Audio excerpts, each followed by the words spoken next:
Welcome back to the Brew Crew Podcast, everyone. This is episode 343.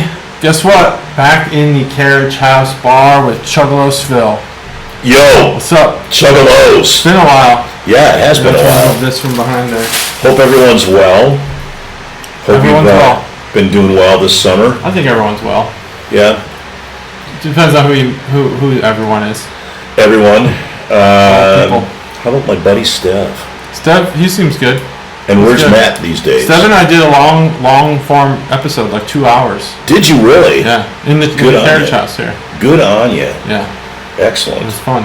Matt's great. Good. Barrel House is great. Everybody's great. Barrel House, excellent. Everybody's doing good. But I'm good too. How are you? I'm great. Great. I'm doing well. That's it. That's the episode. See you next week. Yeah, thanks a lot. Good to talk to you guys again. We'll see you later. What have you been up to? What kind of beers have you been drinking? Oh, man. Just a broad mix of things. A person near and dear to me gave me this great gift for Christmas. It's true. And I've heard of that. I've been going through them. An assorted series. Not sorted, assorted. Just to make sure we're clear. Yeah. Of beers from Hop and Frog, who I happen to love. And I've been drinking all kinds of Hop and Frog since spring, really. It's been great. There's been a great mix in there, but really, and it's kind of in 2 month spurts, and then you get another one. Yeah. And this last round was perfect for summer. I got a bunch of flavored shandies, and I haven't had shandy for a long time, but Hop and Frog really is mostly known for stouts, right? Mm-hmm. And they do make great stouts. But man, their shandies are delicious. So if you ever get a chance, Chuggalos, to have some of their, I like the blueberry one, the blackberry one. There's pretty much all of them I like. But give it a shot. There's some great ones in there. Give it a shot. Yeah. That's awesome. I love that. That's what I've been drinking. And not like the typical summer stuff like you'd expect, like the Hefeweizen and stuff. I haven't really been drinking those. I've been drinking more IPAs. Believe it or not, it really isn't summer fare, but it's good. I like it, and damn it, I'm gonna drink them. Oh yeah, so. That's what's up. All right, so a little break there. We fixed the camera so it wasn't shaky, because I know people like to point out our flaws. Oh really? Well, some people do. It's okay. Then if you're watching carefully, what's different and new about this scene? That's what it was about 10 seconds ago. This is like Highlights magazine. That's right. What's different? What's different? People won't know. Comment, like, the hop street. Below. You're not supposed to tell them. You're supposed to comment below. Oh, comment below. Too late. It's the hop street. Look at this. Isn't she a beauty? It is. It's a beaut. Right. It's a beaut, Clark. And you know how much I like hops. I'm a hophead, and I like talking about hops. Well, speaking of beer. Oh yeah. Let's break into some beer, because I think you're gonna have thoughts. I got 2 new breweries today. Well, not new. They're not new breweries, but breweries I don't think we've tried. Yes. This first one for sure we haven't tried. The next one maybe. I don't know. But this one is from Brehon Brewhouse, and this is actually in Ireland. Oh really? This brewery is I have it all here. It is in. Let's see. I'll get it for you here in a second. It is in. I just had it. Where are they? They are in Monaghan, Ireland. Monaghan. So is that in Monaghan off again? Is that in Ireland or Northern Ireland? Oh, good question. I think it just says Ireland. Of course I have to ask. It says normal Ireland. It doesn't say normal Ireland. I know Northern Ireland. If it were Northern Ireland, it would say. Yeah, it'd probably say. We're not talking like Belfast. Yeah, or anything like that. They make some great beers in Northern Ireland, but they make great beer in Ireland. They make. So we're gonna break this. So it's got this wax on it. We're gonna have to break through. We'll get there. So, what kind of beer have you had from Ireland? Oh man. Of course, you've had Guinness. Guinness also makes, what is that? It is a lager, and they make a under a different label. Oh, come on, what's the name of it? It's slipping my mind right now. But it's all good. They make good beers. I've had a number of Irish ales from Ireland, which are good. They make there's a lot of porters and other stouts as well. Well, that's good, because I believe this is a porter. I'll get to that in a minute once I get this wax off. Wax on. I was gonna say, I was gonna guess it was maybe a stout, but a porter, that makes sense. Just make sure I don't cut myself. That is a beautiful looking weapon. Yeah, there we go. Lethal looking weapon. Earlier today, when I was in Afghanistan, not earlier today, but I was gonna say that's a long when I was in flight. Afghanistan, I was gifted this multi-tool from the Australian Army, because I worked on a NATO base. Yeah. And so there was a lot of foreign countries that we worked together, and I never used the multi-tool until today. Really? Yeah. So I used it. Wow. This isn't it. This is different. Wow. So this is Oak and Mirrors Whiskey Cask Aged Imperial Porter. Imperial Porter. Imperial Porter. Now I want to talk about these glasses here. Yeah. These glasses are from England. They look it. They are pint glasses from Brian Connolly. Remember Brian? Yeah. Dr. Brian Connolly is genius by the way, particle physicist. Smart dude. He brought these to my house on the Sausage Fest and gave me these pint glasses. And you can tell because of the glass that they're authentic English pint glasses. That's what he said anyway. I'm not from. Yeah, no, these I are. don't know anything you about can the tell. glasses. It's got like a. It's got a bubble right here. That's how you tell. Well, it's got a bubble, but also it has like the glass lines or whatever, Yep. because of the way it was made or blown or whatever. Oh, it's nice and heavy. And It's it got has good depth to the it. crown. Yeah. It has the crown. It does So, indeed. it does. You know, it was lovely to see Brian at the Sausage Fest. I had a lovely chance to have a great conversation with Brian. We talked for quite a while about all kinds of stuff. So that was really That's excellent. It was really great to see him again. So I'll pour He's a just great guy. first. I learned that. Enjoying Matt. Cincinnati. So we're gonna have to share this. No worries. Yeah, this is there you go. Imperial Porter. Imperial Porter, which was what my nickname used to be in high school. Imperial Porter? Yeah, they used to call me Imperial Porter. Just kidding. IP. IP. All right. So this brewery from Ireland was started by the McMahon family, located in Monaghan. I don't know what Co stands for. It's CO dot. Company Monaghan? I don't know. County Monaghan. County?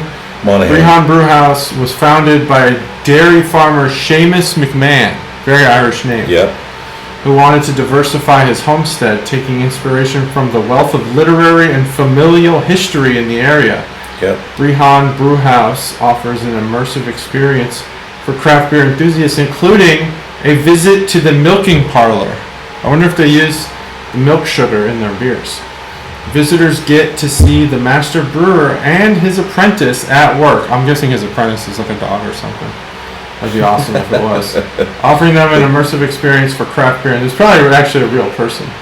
Considering they're distributing all the way to the U.S., they probably got a pretty big operation. Yeah, this is cool. Or they won the heart. They won the heart of some East Coast distributor who's got an exclusive deal and has something unique, obviously, to offer. Yeah. You wouldn't normally get. Beautiful glasses. I love these English Yeah. pint glasses. They're so great. I got to get me some of these. So they do supply milk to the Glanbia and cream for the famous Bailey's liquor. Really? So there you go. So this is a pretty big operation. Okay. Obviously. So that's an interesting brewery right there. Yeah. So let's try this beer. We got a porter. Cask aged. Whiskey cask. Oh yeah. You can kind of smell. You get a hint of the barrel. Now a porter is going to be a little bit liquidier than a stout. Stout's going to have that little thickness to it. Yeah. It's also a little sweeter. a little sweeter. Yep. Yeah. Well, less. We say less burn on the malt. Yeah. One step down from the Yeah, stout. a little bit. Although by using the term imperial, I'm guessing that to mean, see, imperial, when you use imperial with the stout, it's sort of juiced. It's like using a playing baseball with a juiced ball. It's a little heavier on. It's got higher specific gravity, which is a really fancy term, meaning has more sugar in it. Oh, okay. Which turns it into more alcohol and some more unfermentable sugars, which causes some more sweetness. So when you taste an imperial stout, it's typically going to be more fully flavored because you're tasting, a bit more higher alcohol content, and you're also getting more sweetness in it. So I'm guessing that's what we're going to be tasting here. I smell right off the top, to borrow from a friend of ours, Mr. Matt, off the top rope.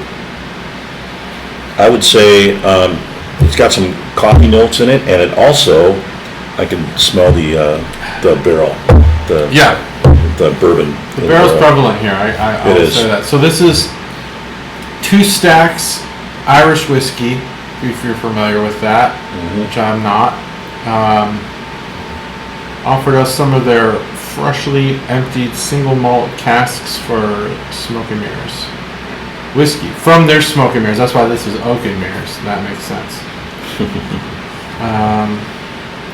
You ever have the smoked whiskey? You ever tried that? Yeah, you like it? Yeah, I'm not a fan. I do like it. I'm not a fan. No? I don't like that smoked flavor in my liquids.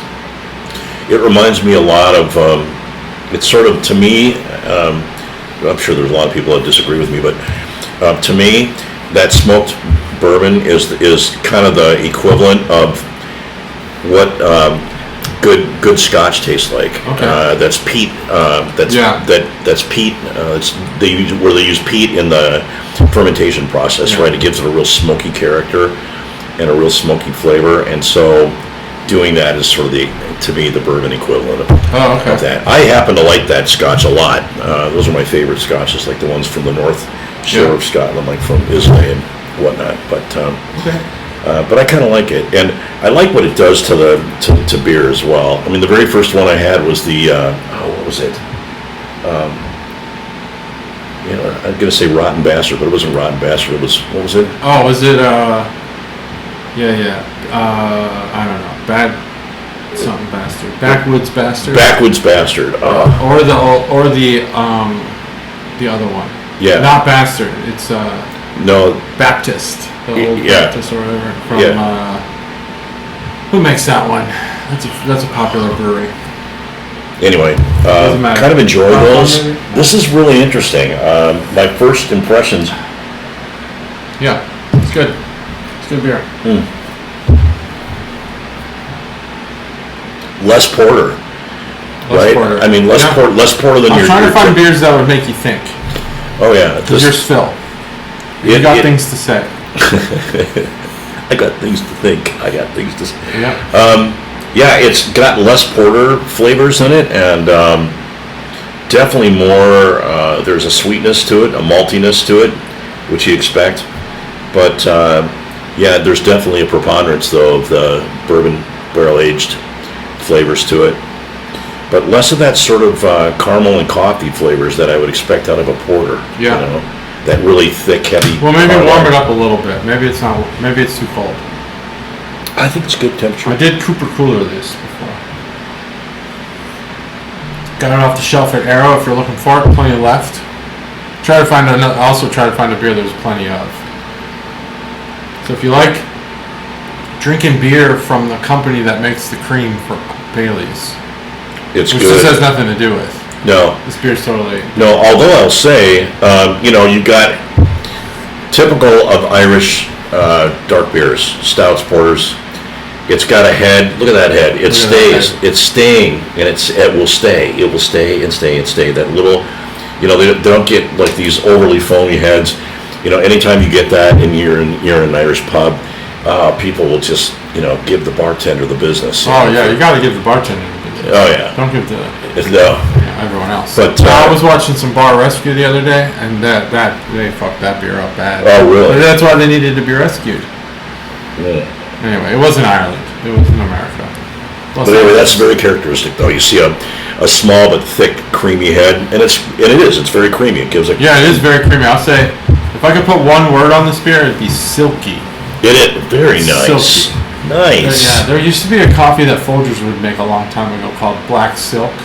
I don't know if they still make that. I don't know. I never. But I like dark coffee because that's when I was still using cream in my coffee like an idiot. Like, why would you buy special coffee if you're gonna put cream in it, right? That's what I was used to think. And it wound up being a true statement once I got off cream, but this is what I wish that coffee tasted like, because this is like it's like a silky coffee almost. But there's a lot of other stuff going on here. I don't know, the smell doesn't do it for me. The smell, it doesn't have the characteristics I thought it would. The taste has all the nor I. I don't actually like the smell. I think the smell's porter. It's basic. It's got but even my first impression of smelling it was it's less porter. It's less porter, more generic, and I was kind of expecting more porter with a little bit of a kick, from the bourbon barrel-aged whiskey stuff, This is good. It is good. Yes, it's smooth. It's a smooth ride. Smooth, yeah. It's very smooth. It's just and the lingering flavors on your palate, delicious. Oh, they are. They're very good. There's nothing off-putting about this beer. No, there isn't. Wow. And it doesn't. Here's the other thing about it. Like, especially with Imperials, you expect, because they're kind of boosting up the octane a little bit, you expect a really long, slow finish that's really sweet and sugary, and it's not that, and actually that's refreshing. I like that. Yeah. Because that's not the kind of beer you want to drink about that. normally in the summertime. Have that long, lingering taste. But this is nice. Yeah, these two beers aren't going to be summer beers, that's for sure. No, but this is nice. It has a shorter finish to it, which is unusual and uncharacteristic typically of a porter, especially Imperials. But I really like this a lot. Thanks. Yeah, this is a really good beer. I like this. It's a good beer. I like it. All right, so why don't you? So we've talked about it. Let's see if we can get a review going here. I think your review already started. Yeah, pretty much. Just didn't give it a score. I guess I'll talk about what I feel about this beer. Yeah, silky is probably the right word for it. The smell, like I said, doesn't do anything for me. There's not a lot of character. Like we've had in the past, I don't know if it was here with Stev, or I feel like my memory's placing me here in the seat, so it might have been here. But I don't. Maybe it was with Matt in the church room bar. There's been some darker beers where, as it dries against the side of the glass, it smells amazing. This one doesn't change. It just doesn't. I don't think there's any character in the nose. And you know what? That's okay, because there's a ton in the flavor. I sometimes hesitate with porters. I don't gravitate towards them because it's like, if you're going to offer me the same notes and flavors as you do in a stout, why don't I just go all the way? Yep. I get that there's like a distinction there, but not in my mind. In my mind, it's just like a porter is kind of just like a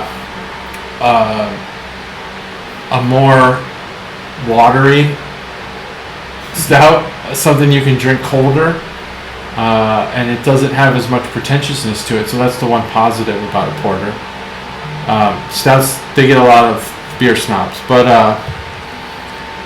this one definitely, like you said, low porter or no porter or something like that. Yeah, it does approach stout territory. Yeah, it's definitely got less of a typical porter profile that you'd expect, right? Yeah.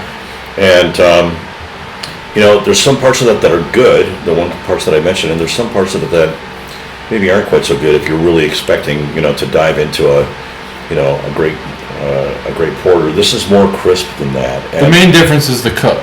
Is that between the two? That's the main difference. Is that the only difference? I think. Well, it's that and the tertiary fermentation in the barrel. Because I'm tasting that. I think, just thinking that that the bourbon is really bleeding into it a lot, and it's You're saying with this? Yes. I'm saying between a stout and a porter. Oh, sorry. No, I was talking about this, but to do this in a normal porter. Oh, in a normal porter. Yeah. So it's taking away a little bit from that, but there's, the barrel isn't causing all of this, right? I think the barrel's in the flavor for sure. It is. I don't know if I smell it. It's in the nose, but it's less in the nose than it is the flavor. Yeah.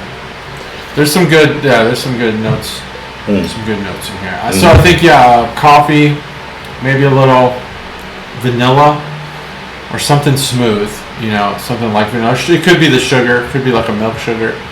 But it's very subtle, barely there, and I think that there's definitely some like wood, character like barrel. Yeah. I don't know that I get any whiskey, but maybe in the booziness, maybe the whiskey comes through.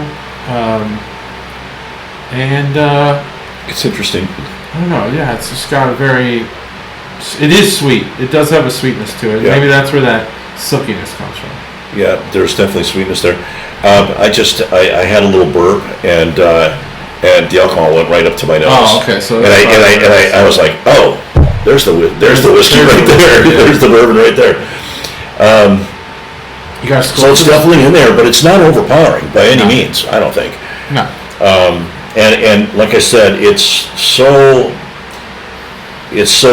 There's a lot of subtlety to this beer. More so, normally, you get into a stout, you get into a porter, and just by definition, because of what it is, it's leaning one way hard, and it's hard to escape that. You drink it and you're blindfolded and you go, oh, that's a stout, or that's a porter. Yeah. Right? This is not... This would be hard to tell. Yeah, this is different. I'll probably guess stout. This could be a winter lager. Yeah. It could be a winter lager, which is dark. It's... although a porter's an ale, but it could be a winter lager. It's kind of that same reminiscent feeling. And what I like about winter lagers is you can drink them in the summer too, because they're a lager, right? They don't have that real heavy preponderance that sits back on your tongue and on your palate. Yeah.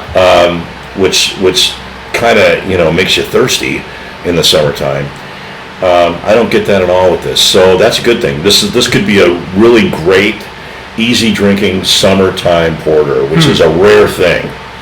I don't drink a lot of porters in the summer. Yeah, I don't know if I want this in the summer, but maybe I'll think about it. Of all the porters, all the stouts, sure, this one. Yeah, I exactly. That's what I'm saying. I drink the Hoppin' Frogs because I'm in my basement and it's nice and cold in there, and I love stouts. So. All right.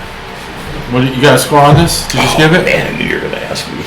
I'm gonna get my score in my head, and then I'll let you say yours, so I'm not influenced. It's been rolling around in there. I got my score. Yeah, you do? You do? Yeah. It's a good score.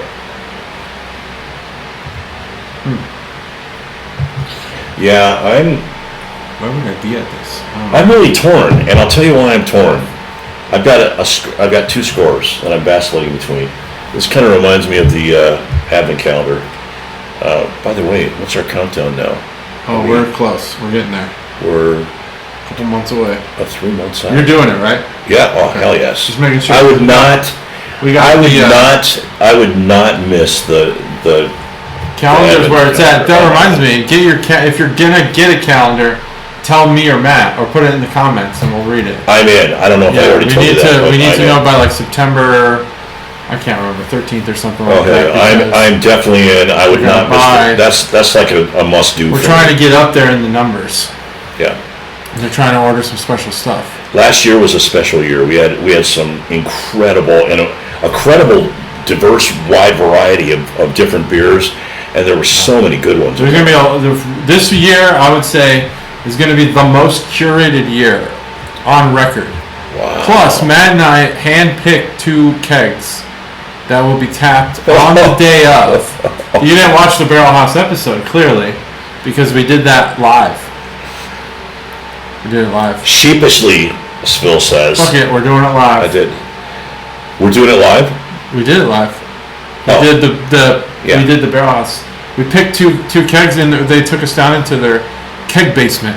I saw that. I saw some of the photos. Awesome. I didn't look at them. So we picked out 2 kegs, and and Gus is gonna pick out some beer. Matt's gonna pick out some beer. It's gonna be awesome.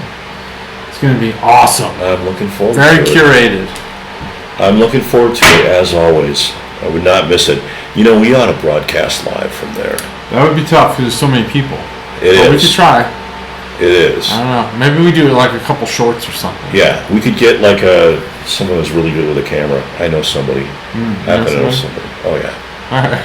Somebody very close to me. Oh, okay. She's very close to me. Yeah. She's really good with the camera. Oh, okay. I don't know if she'd be up for it, but she actually came for the kickoff Oh yeah. for a little while at least. Nice. Anyway, all right, I'm stalling, obviously. Yeah. What's your score? Thank you. You're welcome. Score on this man. beer. It's teetering, and the reason I'm teetering is because if you score it by the muscle memory that you have about a typical porter, you would probably not rank it as well. Really?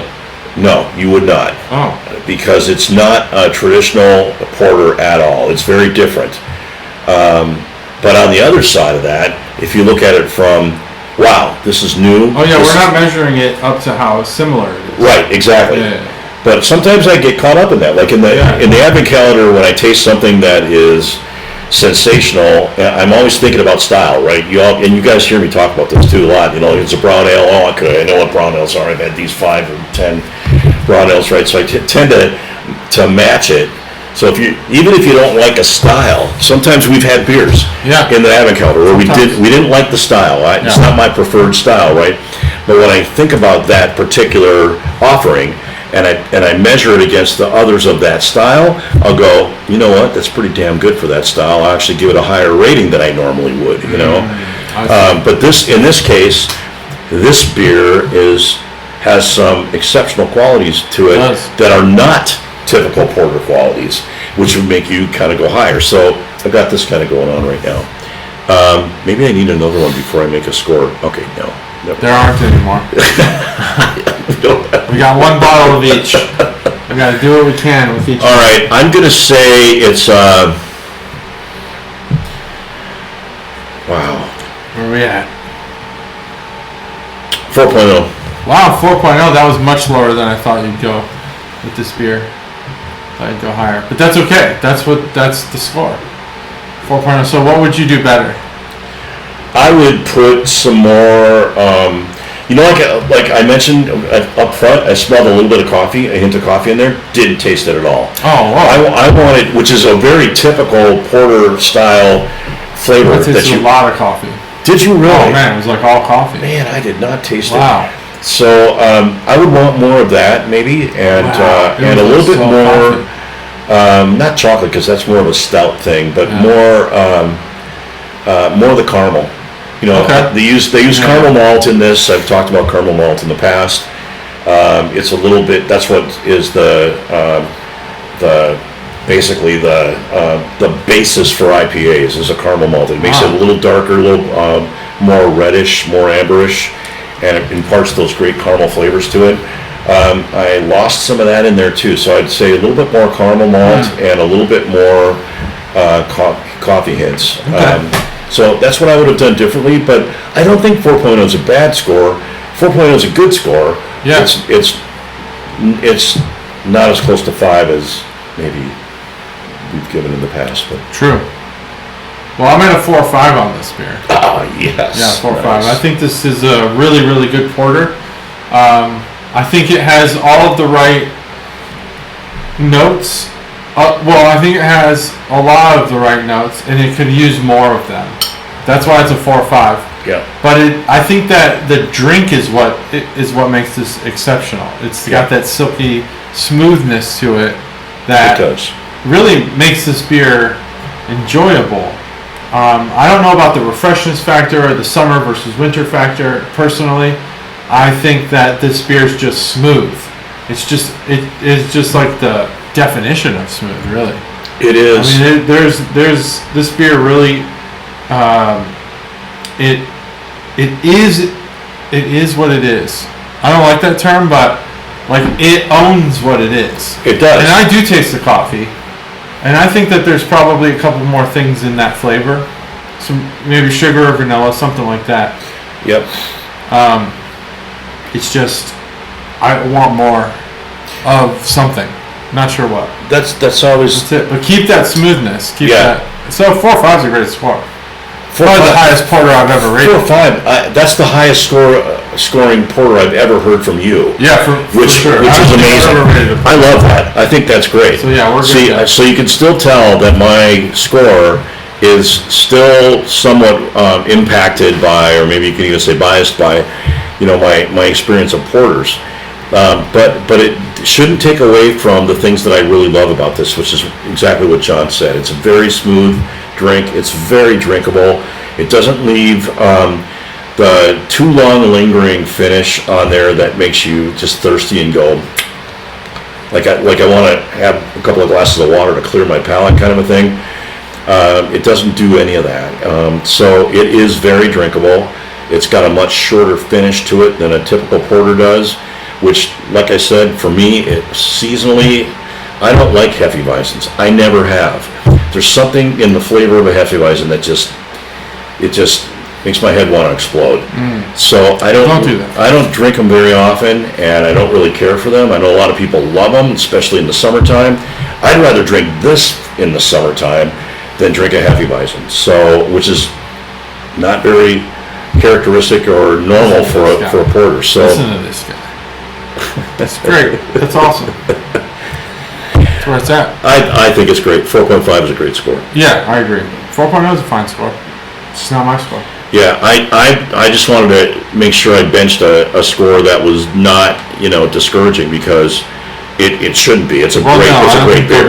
I think that because they're European, they'll instantly not be intimidated by our scores. Yeah. They think they don't like us anymore. We're not.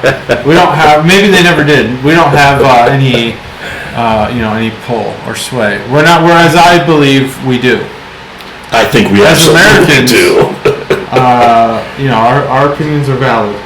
Just because the country's been around a little longer doesn't necessarily mean we're invalid. But I don't think that they'll be discouraged by that score. I think it's a good score for a porter. Yeah, for a porter. They probably have some killer beer over there. Oh my gosh. That's not porter. Yeah. Probably some 5s. Yeah. I would drink that beer. I'm going to go there. Next time I go to Ireland, which will be the first time, I'm going to go there. It's I'm going to talk to Seamus. Love it. I'm going to ask Seamus. Go see Seamus. Seamus, little known fact. Seamus is the great uncle of, and his son started off life in the pastures in the rolling, beautiful green hills of Ireland. They took little piglets and they threw them around, and they got really good at it. And that got passed down over the generations. Little piglets, huh? Yeah, little piglets, and they threw them, by hand to see who could throw them the farthest. Is that how it started? The most accurately. That's how it started. Really? And then by the time it came down through the generations, and each generation was taught, it came down to one of the most famous Chicago Bears quarterbacks of all time, Jim McMahon. James McMahon. Little known fact. Irishman. I really can't call it a fact, but that's an Irish fact. And now just so you know, that's an Irish fact. That's an Irish fact. Which means it's not a fact. It's do you think a bunch of BS. The name Caleb's probably Irish as well? Caleb. Oh, man. Caleb Williams, current Bears quarterback. Probably last a few years longer than Jim McMahon did for the Bears. Jim McMahon, yeah, How long did he use? 6-7 years? He's shown brightly, but not long. He ended in San Diego. He actually played for the Packers as well. Did he really? He did. It's terrible. No one should play for the Packers. No, that's a sacrilege. Well, I feel the same way about, having Brett Favre come and play for the Vikings. That's a sacrilege, man. Yeah, why would you do that? Why would you do that? Why on earth would you do that? I'm just glad that the Bears are going to win the Super Bowl this year, Do you think so? It's possible. Are you claiming it right now, John? I'll call it right now. The Bears are going to win the Super Bowl. Caleb Williams is going to be excellent. The offensive line is going to protect him. I mean, he threw for 3,500 yards last year and got sacked like a record 70 times or something like that. That's true. So if he could do that, he's going to pass for probably like 6,000 yards this year. He's going to break the NFL record. They did not protect him at all. Now they have a full offensive line. This guy's going to go off. He's going to go off. You heard it here first, Chuggalos. Caleb Williams for 6,000 yards. 6,000 yards. 6,000 yards. How many touchdowns is he going to throw? Oh, let's 40? say 35? Probably in the 60s. 60s? He's going to break every record. He's going to throw. I think there's going to be one game this year where Caleb Williams throws a touchdown every drive. Every offensive drive of the game. It could happen. It could possibly happen. How do your receivers? The Bears are going to score 80 points in that game. 80 points, man. I'm telling you, dude. It's happening. JT needs to drink more porter. I'm telling you, hey, there's no better time to be a Bears fan than preseason. That's always true, isn't it? That is a true statement. It's no better time than the preseason to be a Bears fan. I'm optimistic. Hey, after a life of growing up as a Vikings fan in Minnesota, I was a full-on Bears fan in '84 and '85 when I moved there. And that's when they won the Super Bowl. I was in awe. I was amazed. I'd never seen a team ever that was that dominant. The Jay Cutler Bears, man, they were just so good. 06, that team was so. Well, no, not 06. That was Rex Grossman. The 12 maybe when they lost in the NFC Championship to the Packers. Yeah. That was horrible. To the Packers, of course. It was a heartbreaking game. So all these Wisconsinites who are watching right now. I will say this. But you know what? It was. If Jay Cutler had an offensive line, he would have been the best Bears quarterback ever. I was rooting for the Bears that game. He was the best Bears quarterback ever. Yeah. That's kind of been the Achilles heel for. Yeah, the Bears don't know how to draft a line. I don't know how they're so stupid at doing that. I don't know who keeps hiring all of these slick back haired GMs wearing all their nice sharp suits and shit. Uh-oh. They're fucking idiots. Here we go. They're all fucking idiots. They're all dumb as hell. There's the only good GM is the GM that understands how to win. All these like fake smart guys, they're all fucking stupid. So, next beer. All right. Bottle Logic. I think we might have done a Bottle Logic at one point. We did, didn't we do that? Established 2013 out of Anaheim, California. Anaheim. Been there, done that. Anaheim's a nice little city. I went to an Angels game. Angels, yep. Good stadium, classic stadium. Resonant Frequency, PB&J Barley Wine from 2023. Now we need to open this because it's getting warmer. Now you do have to drink it at like a 58 degree temperature. You know, Resonant. This sounds familiar to me. Resonant Frequency. Resonant Frequency. Oof. Yeah. Let me get. Where's this glass at? We're gonna go clean glass on this one. Beautiful glasses, John. This is a PB&J barley wine. This is 14%. Wow. You gonna Brian, I don't know that you're watching this or you ever will, but if you do watch this, awesome choice. What a great set of glasses. I hope we see him again soon. Oh, we'll see him again soon. He actually, that day that we saw him, he was leaving for France with his family. He had told me, yeah. So this is a barley wine. It's 2 years old. I'm excited about it. PB&J. Here it is. Founders. Dirty Bastard. Dirty Bastard. Right Dirty there. Bastard. Yep, that's the one. Dirty Bastard, and the second one was... Backwards. Yeah, backwards. Okay. Yeah, backwards bastards. Oh, I was supposed to serve this in a bulbous glass. Yeah. You want me to switch them? Yeah. What do you say? Yeah, you didn't say anything. You can correct me. Fuck it, let's drink it like this. We're drinking it out of a pint glass. We're supposed to drink it out of... We're supposed to do it out of one of those snifters, right? A little snifter. All right, get a snifter. We should probably do this properly. I don't know. I don't think it matters. I don't either, frankly. You do think it matters. I do not. You do. You're like... I'd rather talk about the hops they used or the yeast. You know? Anyway, it's a great pod. We're just gonna pour beer into another beer. You know, whenever we have a podcast together, it's always long form. It's the only form. Hey, we're already in the second beer though. We are. That's pretty good. We're actually making good time for us. Oh wow! I'm kind of scared to drink this. Oh wow! Oh yeah, that's okay. Interesting. I don't know where I'm at on this beer. It's hard to tell right now. It's too hot in here. That's the problem. Ever since my family took down my just what I enjoyed out here. Sucks. I don't leave the air on anymore. So I put it on a few hours before we did the podcast, so now it's just hot. So it's not really, it's not cooled down that much in here. You still got the sound system, man. That's Of course I got the sound system. awesome. And the dual monitors for, this is still the place, man. It is the place. I gotta host more. Love this bar. I have It's been a while stuffy since nose I've been for some over here. reason. I have, but I'll do that off camera at some point. Not sure why. Must be the carriage house. So this is Bottle Logic PB&J barley wine, resident frequency. It is 2023 from the Stasis Project, and it is Stasis. that's what it said. Batch 1. Batch 1. Store at 40 degrees, serve at 58 degrees. And what is it? 14 point something. 14.7 alcohol by volume. Yep.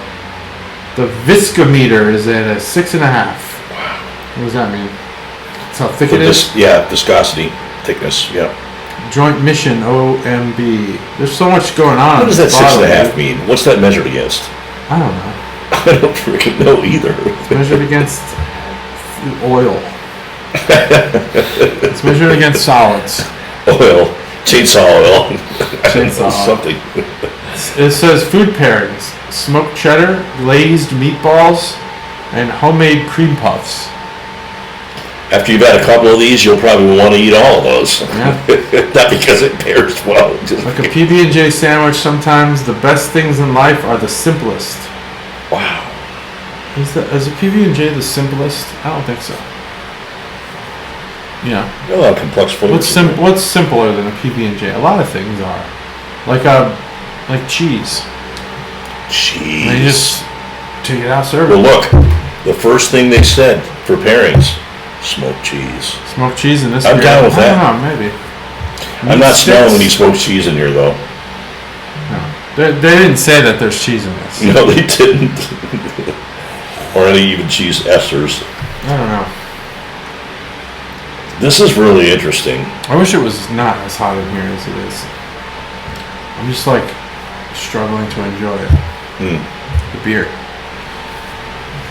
Anyway, where are we? Let's see. That's interesting. It's kind of it's kind of got a muted character to it. You think so? Yeah. What do you Man. think?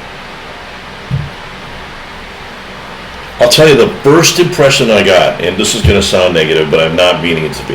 Yeah, it's negative. He means it to be. No, I don't really. The first smell I smelled was crayon.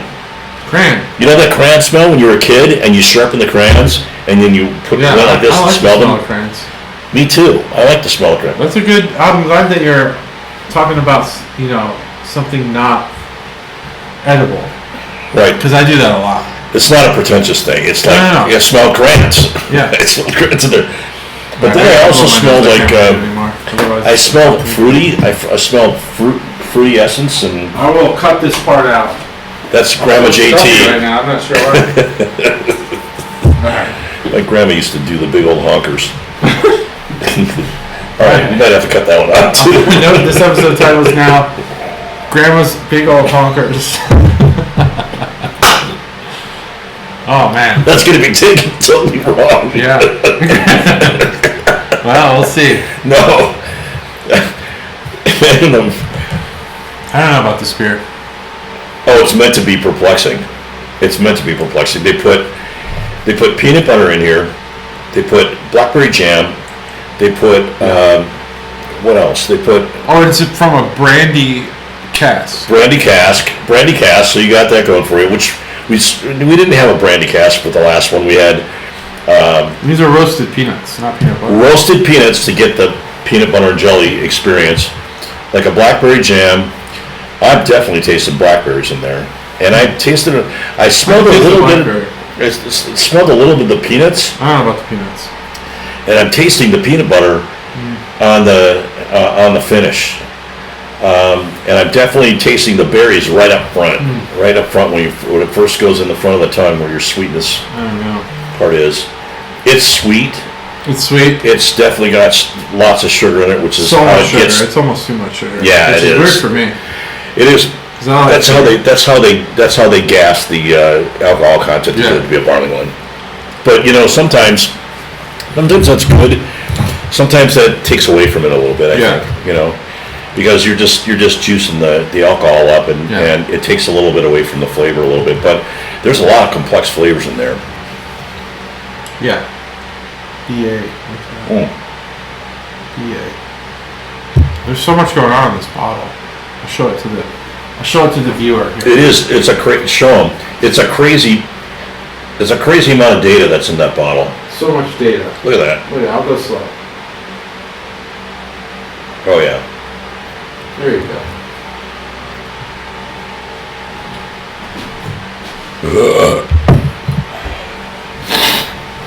I don't know where the stuffy nose is coming from. Damn. Ruining my day. It's been high pollen counts. Oh, is it pollen? I didn't have it until I got in the carriage house. This whole week. Here. Oh, the other thing is, no, I don't think there is. I'm not getting that at all. But there's high dust and what was it?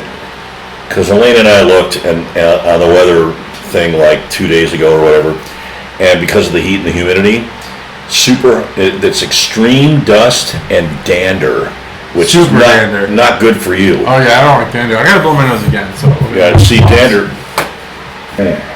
Well, it's ruining my experience. It's hard to taste. Making me super uncomfortable and sweaty. Oh. And stuffy. Being stuffy and sweaty, I don't know, it brings me back to a moment. My dad we had an S10, Chevy S10. And so my sister, him and I would sit in the S10. And he would jack the heat up to like 1,000,000. And then it would be in the middle of winter. And so it would be the three of us in there. And if I had a runny nose and that heat was just blasting and I'd be like sweating, my nose is running, like I can remember the moment where I just thought, like, this might be the most miserable I've ever been in that moment. And then I never forgot that. So now when I have a runny nose and I'm hot, I think about that moment in the Chevy S10. Oh, no. It's weird. No. It brings me right back. Isn't that weird? Like, this sucks. Isn't that weird what your brain takes you to? Yeah, right? Yeah. It sucks. So now I'm sweaty and sniffly. We have had a lot of humid weather here in Dayton. I've been pretty comfortable most of it. I mean, like, I'd sweat a little bit, that's fine. Yeah. I've spent a lot of time. Allergies. Man, I've dug up 3 Irish beds in the last 2 weeks. It's 3 Irish beds. Irish beds. Not Irish beds. Irish beds. But I don't hear the difference. Irish beds. Man, I literally sweat through like t-shirts, and it's been pretty humid here. It's not been super hot. It's just been really humid. Yeah, it's been humid. Yeah. It's just funny to me. I remember when I first moved here. Elaine and I moved here, and we were we were hearing, it was kind of like 90, 91, and there was some humidity out, and everyone's complaining about it. And we were like, so the heat index was up to like 103, 104, something like that. And where we came from in Southern California, literally our house was in a place where it would get up to 115 to 117 every summer, which was a brutal nightmare. I hated that because I'm not good with heat. But we went through that first summer when we first moved here and had been living with you guys for a little while we found a house. And we were like, what is the deal? Everyone's complaining about this. What's the big deal? So what? It's like 103. It's not like 115. Well, now I've adjusted, and now the humidity is totally different. I think even if you hadn't adjusted, I don't know, maybe you missed out or something, because I've been in hot, dry, and hot, humid, and nothing compares to hot, humid. It's the worst thing in the world. You're right. I guess maybe you guys were just not feeling it. I don't know. No, I am now. Like I was just in Oklahoma and it was dry, and you could feel like it's like you're breathing in heat. I get that. That's the one difference to Ohio. But it's like being in a it's furnace, just so uncomfortable. Yeah, it's so being dry, in a furnace. Yeah, it's just but once you're inside, it's all good because everything's dry. Mm-hmm. But here, even in the AC, you're like wet. Yeah. You're like always wet. It's gross. My thermostat in my house has a humidity percentage on there. Yeah. And even when the air conditioner's running all the time, it'll still show 53%. Yeah, I'm like, crazy. damn, that's just like... You gotta dehumidify some shit. Yeah, no kidding. And I mean, the air conditioner, that's what it does. It's dehumidifying. It's still 53%, so you know that outside it's like 90% or some crazy thing. It just seems to be a little more humid this year. I don't know. We've adjusted to being a true Ohioan. We feel like it. Yeah, good. We love it. You're a true Ohioan once you're here. Yeah, we love it here. It's like Olive Garden. Yeah. Notice I said Ohioan and not Buckeye. Oh yeah, we're not Buckeyes. Yeah. We're not high school graduates who wish we went to Ohio State. I think you just alienated a bunch of potential. There's a lot of Ohio State graduates who aren't as ridiculous as the non-Ohio State graduates. Hey, it's okay if you are. Yeah. If you watch this and you're like a huge Ohio State fanatic, no worries. You never went to Ohio State, it's fine. It's okay. Yeah, it's good. Just know that you're the worst of them. The worst Ohio State fans are the ones who didn't go to Ohio State.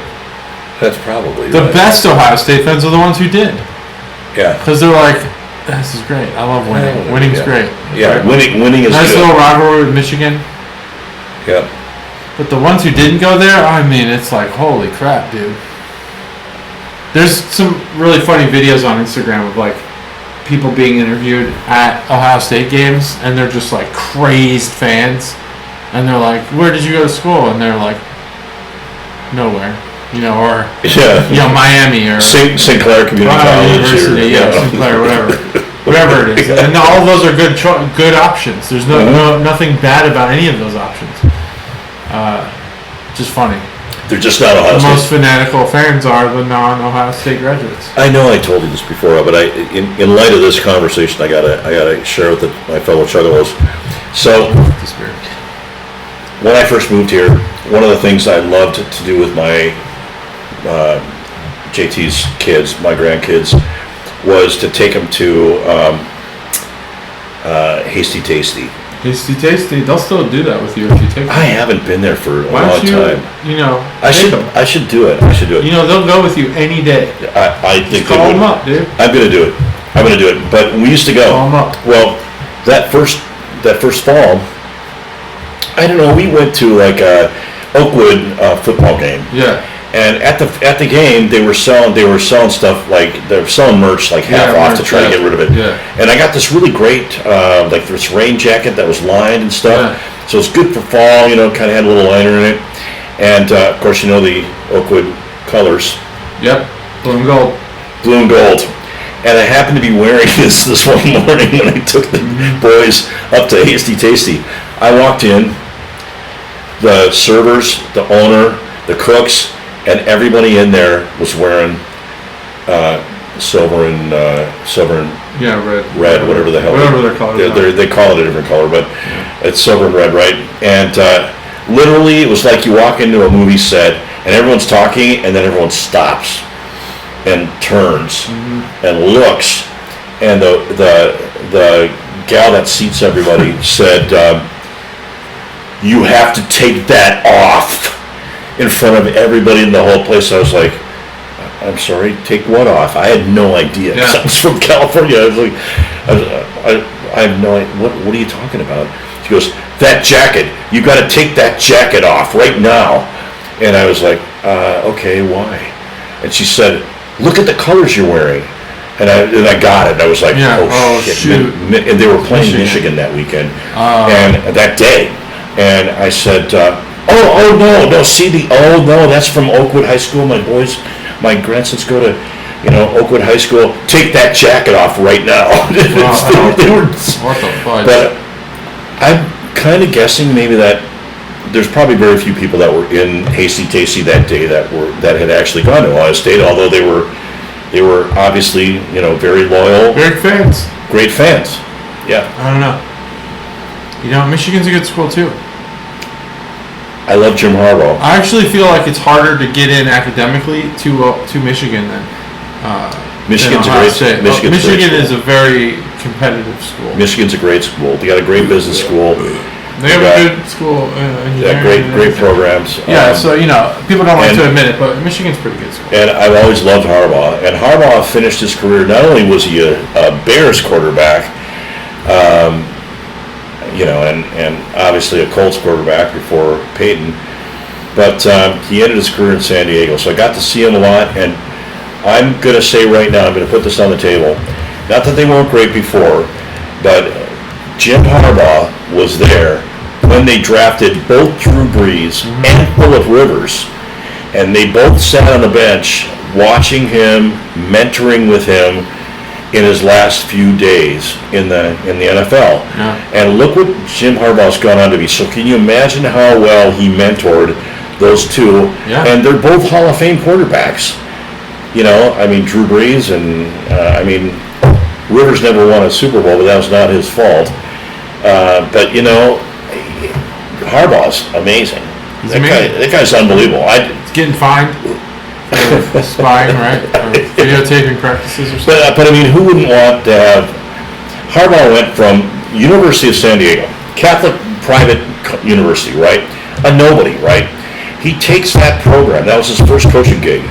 He takes them from being a nobody to being ranked in the top 20 in the first 2 years that he was there. Then after that, he was brought up to, Stanford, where they were they had a losing team. They were upside down. One of my best friends in the world was a Stanford alumni. Was bitching about it. They took him up there, and in 2 years they were playing for the national championship. Yeah, they lost. Andrew Luck. Yeah, exactly. Andrew Luck, exactly right. They got second, and they were a great team, and it was because of his coaching. And then he went to the Niners. Let's talk about that. 4 years in the Niners, 3 NFC champ. They were losing. They had it was like a 3-12 record or something like that, right? It was a losing record. They were a terrible team. Harbaugh comes in there, turns them around, and in the 4 years that he was there, he took them to 3 NFC championships and 1 Super Bowl, which he lost to his brother, and then they fired him. Then he goes to Michigan, takes a losing program there, and turns them into a national champion. National champion. So I can't say enough about him. That guy's unbelievable. I really wish the Bears would have hired him. They should have. They should have. But they waited a year like they always do because they're dumb idiots. They should have hired him. He's a great coach. Because they got nothing to get it. I could fix football. I could fix it. I could win a Super Bowl in 5 years. Really? You think so? If I was a GM of a team, I could win a Super Bowl in 5 years. You know what? Guaranteed. Using data science? Using data. I am absolutely positive you can. I know I can bring Moneyball to football. No one knows how to do it. I could do it. That's what I was just thinking about it. I was already thinking that. They bought runs in Moneyball. That's what they were doing, was buying runs. Yep. Buying base runners, on base percentage, things like that. In football, you don't need to score every drive. You need to get 3.5 yards every play. So as long as you're buying that, which I've already thought about. Yep.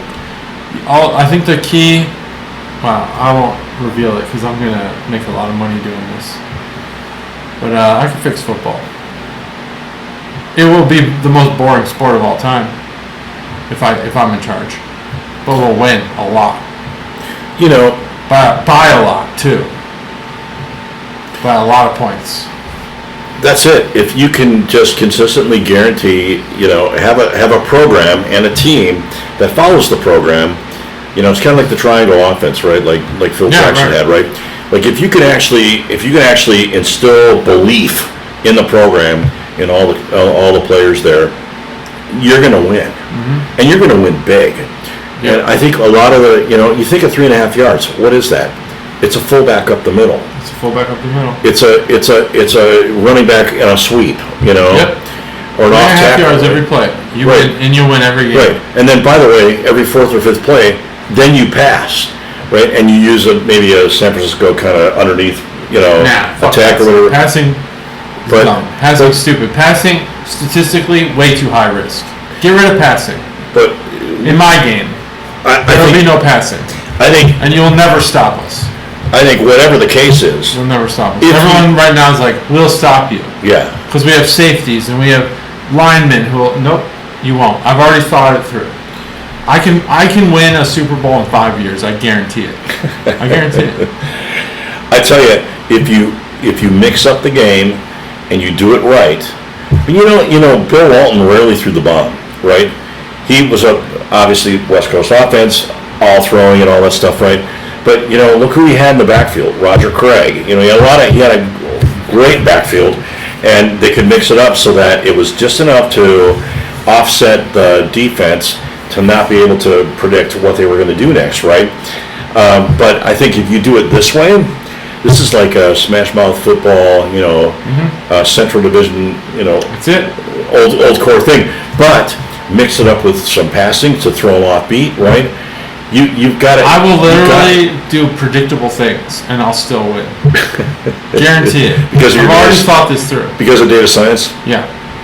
You know, you heard it here first. Again, folks, you heard a number of firsts here tonight. Yeah. I could win a Super, and I could fix a lot of things. But football, everyone wants to be a genius, and everyone wants to have this high-flying genius offense. Everyone's a quarterback whisperer.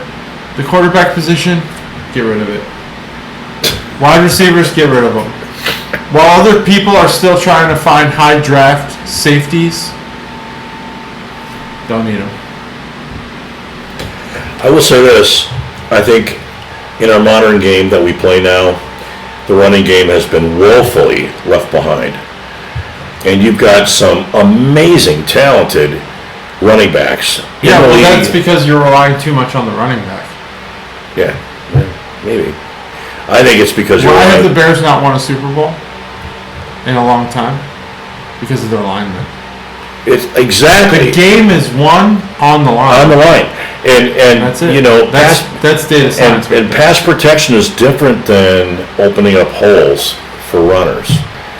And I think, you know, you get back to that game and you see how well it succeeds in you know, balanced games like the Patriots of the you know, the Brady era. A lot of people think that was a passing offense. No, it was not a passing offense. It was a balanced offense, and it was because of that front line. It could totally defend the quarterback, and it could open up holes as wide as a Mack truck, and they get long runs. Right? Open up holes. I think, you know, I think that's the game. It's That's and it's the game. Not, the funny thing is, it's not a new game. Hire me. I'll fix football. Everyone will hate it. Everyone will hate it too. They'll hate it, and then they'll win.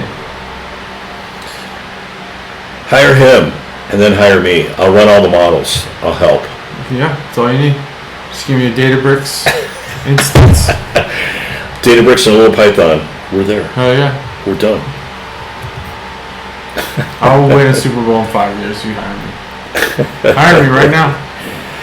Well, I think the Bears, I don't know, man. It's Well, Caleb Williams is going to win in the air.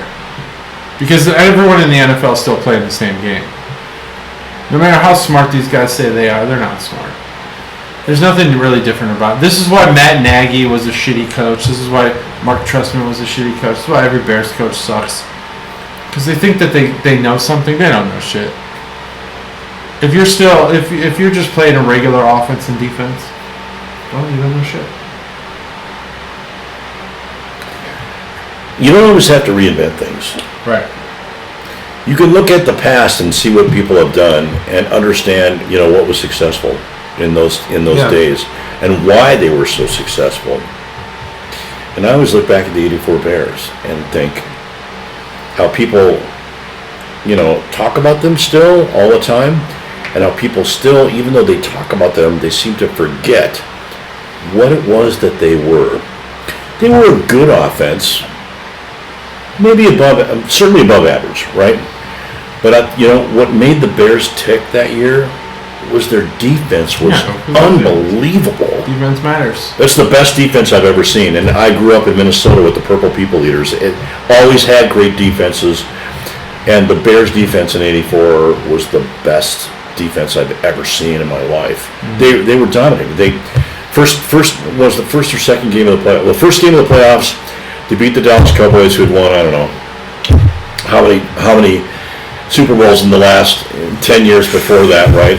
And they shut them out. And then Phil Simms and the New York Giants, defending Super Bowl champs, who had a great year that year.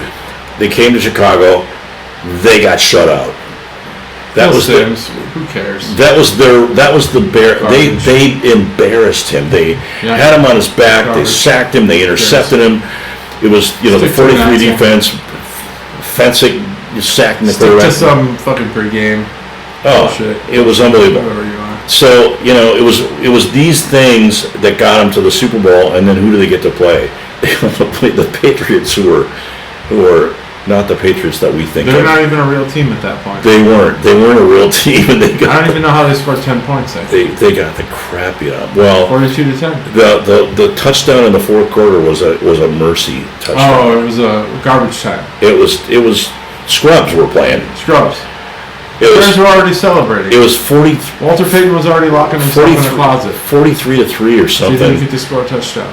It was unbelievable. 42-10. 42-3 in the fourth, going to the fourth quarter, and you're just like, well, that was great, but I'm tired of living through the '85 Bears. I love it. We gotta stop. Let's win a Super Bowl. Let's do it. It's getting ridiculous. I'd love to see anybody that I care about actually win a Super Bowl instead of going into the Super Bowl thinking I really don't give a crap about either of these two teams. It's a different perspective living in Ohio, living outside of your home region. Yes. Like in Chicago, everyone's like, well, the '85 Bears, they're the greatest team of all time, and that's probably true. I think the '70s Dolphins could shut the hell up. Like, no chance they beat the '85 Bears. Who cares if you are undefeated? But outside of Chicago, like, it matters what you do right now. It matters what you do this season because you keep losing. And that's all anyone remembers outside of Chicago. In Chicago, you can keep telling yourself that the '85 Bears were the best and blah, blah, blah. Who cares? It doesn't matter. You got to win now. That's true. You got to win now. And we're That's going to win. We're going to win this year by a lot. Undefeated, 17-0, 6,000 yards, 80 points in one game. JT, you know what you're saying. You're putting that out there. Hoff. Goat in training. Goat in training. That's saying a lot. Good. I'm telling you. Caleb Williams. It's great. It's going to be good. I'm looking forward to It's the first quarterback we got that actually knows how to play quarterback, except for Jay Cutler. Jay Cutler was great. Imagine if Jay Cutler didn't get sacked all those times. Jay Cutler would have been amazing. He had like 4,600 yards the year before he went to the Bears. Like an unbelievable amount of yards. Yeah, and he had them. It was sad. He went to the Bears, and guess what? Sacked. It was sad. Basically lived in the ground. Well, it shortened his career. Yeah. There's no doubt. Jay Cutler, great quarterback. Yeah. All right, we got to rate this. Yeah, I don't know. This beer's alright. I'm not into it. You first. I went first last time. Yeah, berry, all the things you said. There's some blackberry in here or whatever. There's so much sugar in this beer. I mean, this beer is not even enjoyable. I don't taste or smell the peanut butter or peanuts, roasted peanuts. I just wish this beer was so much better than it is. And the real shitty part about this is that there was a 2022 variant that was just vanilla barley wine. And I was like, oh, it's so basic. I don't want to do basic. I want something with SFIL that's going to be, exceptional. And it said under the price tag at Arrow, it said, I don't know, some fucking guy with a ponytail was like his favorite thing.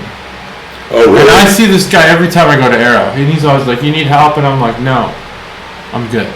I don't need your help, dude. I'm fine. But don't talk to me. But I bet you he knows what tastes good. Yeah. Like, I'll at least give him that. I mean, he's worked at Arrow since I started going there. Well, you assume that he does. He's probably. I mean, this guy's made a career out of being an Arrow. Right.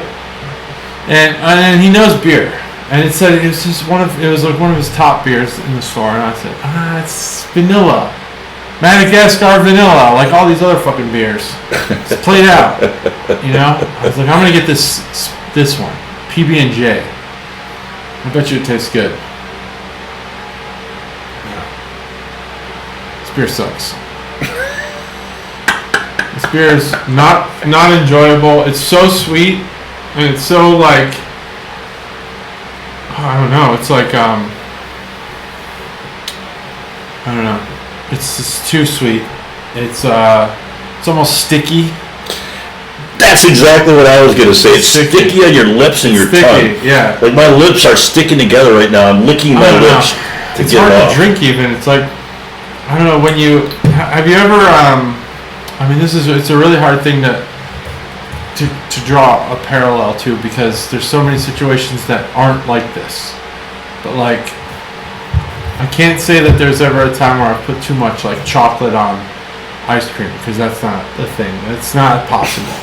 But like, if you've ever just overdone something sweet on something sweet, you know, what is a good example of this? Like,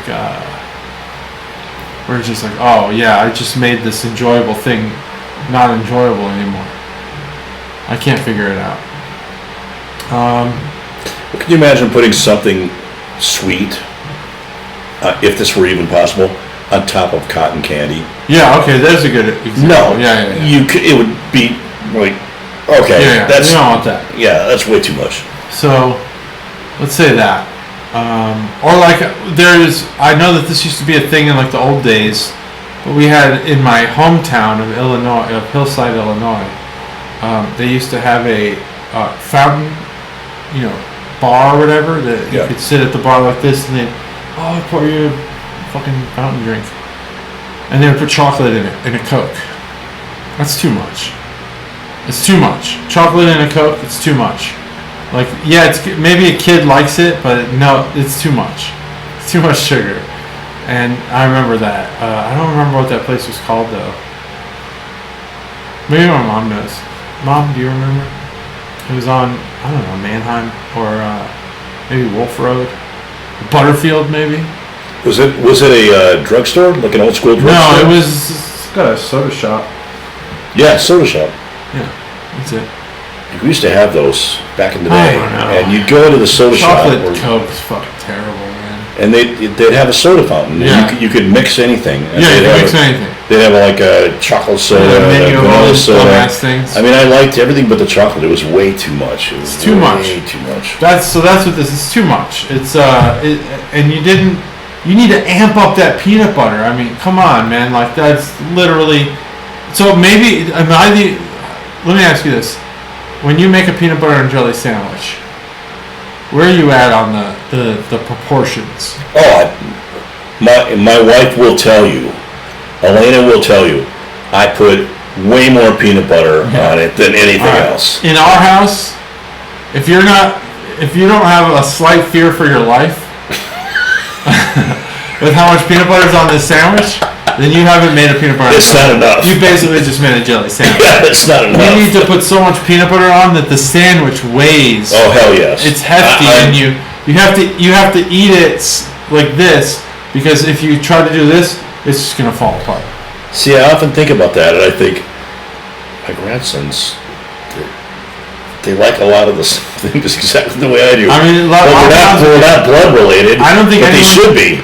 I don't think anyone can eat as much peanut butter as Josh. He loves it. So he has trouble gaining weight, and he's trying to bulk up for baseball. I've never seen him gain muscle like he's gaining. You know what he's doing? Every night before bed, he puts a shitload of peanut butter on a bagel. A bagel's already like 300-400 calories. Oh yeah. Tons of carbs. Just loads it with peanut butter. Boom, and this kid's getting jacked. I don't know if you've seen him lately. I've seen him. But he's getting pretty. Oh yeah. He's getting prepared for college. Did he tell you what he did to me the other day? It's all peanut butter. He, Joshua and Andrew have grown unbelievably. I mean, it was literally both 6'2" now. 2 short years ago, a year and a half even maybe ago. I'm 5'10", and they were shorter than me. They are both now. Well, they're approaching you now. They're both 6'2". I'm 6'2". They're unbelievable. And Joshua came over the other day. He was mowing the lawn. And he was standing outside the bathroom door on the main floor. He had just walked in and he was standing on the main floor, but he was behind the corner. And so I come out of there, I come charging around the corner, and I run headlong into this chest. Yeah. You remember him as a little kid. I'm not kidding. I'm 5'10". I'm not small. I'm an average-sized American man. 5'10", right? I walk into this chest, and I was like, holy crap, and I look up. I'm looking up at my grandson, like this.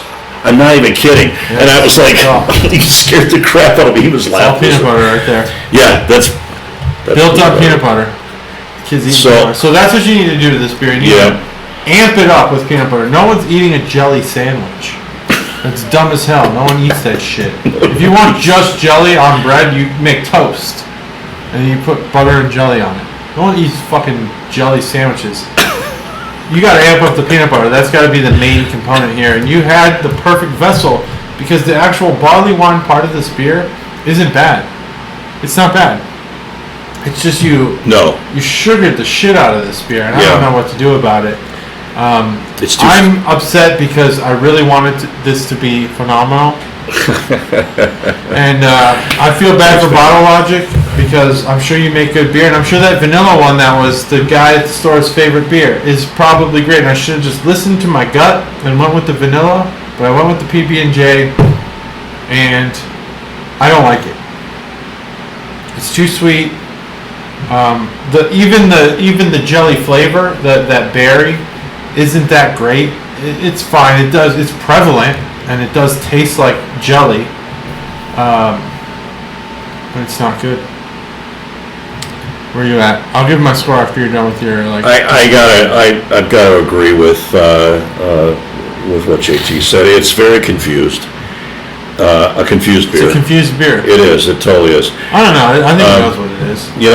Just missed the mark. It's the nose was more subtle than the actual taste is, and the nose was promising. In that, you heard me up front. You can rewind this if you want. I smelled the peanuts. I smelled the blackberry. I smelled a lot of the smells, and they smelled fairly well blended together in the nose. And then I tasted it, and it's very sweet, overly sweet to the point we've already beat this horse dead a little bit, but it's so sticky that I'm literally licking the sugar, the residual sugar off of my lips and my tongue. It's crazy. It's too much. Too much. And it overpowers the beer. It just overpowers it. It's not.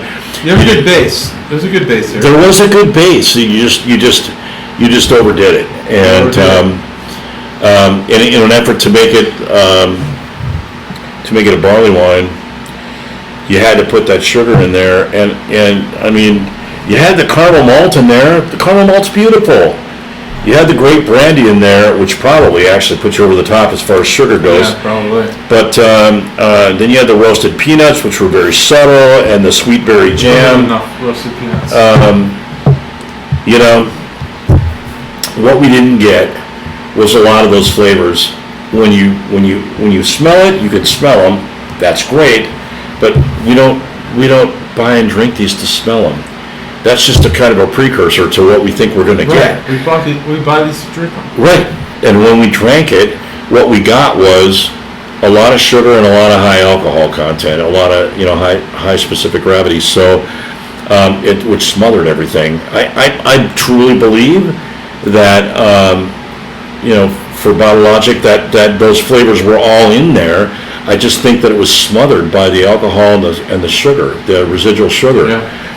Because we couldn't taste them, and by the time the finish was done, it was gone. So it was disappointing. It left a little bit to be desired. They could improve it. I think if they decrease the alcohol content, which is really the sugar. That's really what it's all about. You guys have heard me talk about this a lot in the past. There's a direct relationship. That's what yeast ferment. Correlation. Yeah, the correlation is yeast ferment sugar into alcohol. That's what it is. Yeah, So just those are facts. take some of that out, and and it might be a better balanced beer. So, All right, what's your score? I went first last time. Did you? Yeah. Oh, okay. Well, I don't like this beer. I actually think that it's not finishable. And when a beer is, to me, when I can't finish a beer, it's got to get below the halfway mark. And I hate to do it because I'm sure the vanilla is great, and it's a barley wine. You're giving us something. You put some effort into this, but I have to do it. I don't really like this beer, but it's not the worst drain pour I've had. It's actually near the top of the drain pours. And I'm going to give this beer a 2.25. Not very good. Not very good. Well, you've heard me say it before, Cholos. My kind of line in the sand is, I think, about a 3.2, 3.35, somewhere around there. That's your line in the sand. And this is going to be... That's your Geraldo line. It is. It's going to be about a 3 for me. That's pretty good. Because there's things about this where I saw promise in it. Yeah, there's promise. But it didn't come through. Bottle Logic, I'm still in. Bottle Logic, yeah. I'm still willing to try. Absolutely, and I think we've had Bottle Logic, other offerings from Bottle Logic before that were good. Yeah. I like the idea of this. I think it still could be made a good idea, but it's just a good product. But I think it's got to be better balanced. So, yeah. So that's it for me. 3.0 and 2.25. 2.25. It's a low score. Yeah. Not great scores. Not good scores. We can redeem it. You'll have redemption at some point. Yep. But that's it. And I'm looking forward to tasting some of their other things because I know they have a great reputation. And maybe we got some Bottle Logic in the Advent calendar. Maybe we do. We'll see what happens. Anaheim, California. Yep. We're still going to have, like in the Advent calendar, we're still going to have an element of surprise and spontaneity, right? Yeah, of course. Yeah. What's not surprising? What would that constitute? Oh no, I was thinking from your earlier comments about how there were certain things that you guys were going to put in there. So. Oh, I'm not putting anything in there. It's all Gus. Awesome. It's gonna be fine. It's gonna be spontaneous, and you're still gonna get to pick the order. Yeah. I hope everyone liked that. So everyone check in. Put in the comments below if you want to see the order changed. If you want to see a different the order's trend in gonna there. change because there'll be different beers. Well, of course. But what I tried to do was I tried to mix the beers up so that you weren't tasting two porters next to each other, two amber ales next to each other, etc. That you'd go, maybe 3, 4, maybe 5 beers deep before you had another one of that same type, so that you're constantly having variety in there. And then I was weighting them also and of course this was all conjecture on my part, for the most part, trying to understand or trying to guess really which beers we thought would be the best beers to put them in the right place in the Advent calendar, because we really do want to, I think it's like the 21st day or something. Well, usually the midway point. Yeah. Somewhere around there. Yeah, we get together and we want to kind of have that as the peak. You get here at the carriage house. That's right, the carriage house. We want to have that kind of be the peak, and so we want to kind of have a strong start to the Advent calendar, and then have it going in strong into the meeting when we get to meet together. So yeah, we're excited about that. We're looking forward to that. I'm looking forward to seeing all you guys again. Hell yeah. Veterans Day. Veterans Day. Yeah. November whatever. Veterans November Day. Or something. Wow. Make sure you take that day off of work. Yeah, take it off of work. It's worth it. It is worth it. Go to the Barrel House, drink with us. Barrel House. Build a calendar. It's a great time. And you'll meet some of the greatest people you've ever met. And the charter rows that we have in this group are small but mighty, and the people that work at Barrel No House one's are phenomenal. We're all big. They're all big and mighty. No, great people, all around. Make sure you tell us if you want a calendar. Yep. We'll put it in our logs. And that's it. That's episode 3. What did I say before? 343? 343. 343. Can you believe it? I can. Wow. It's been a long time. That's it. 343. Bye.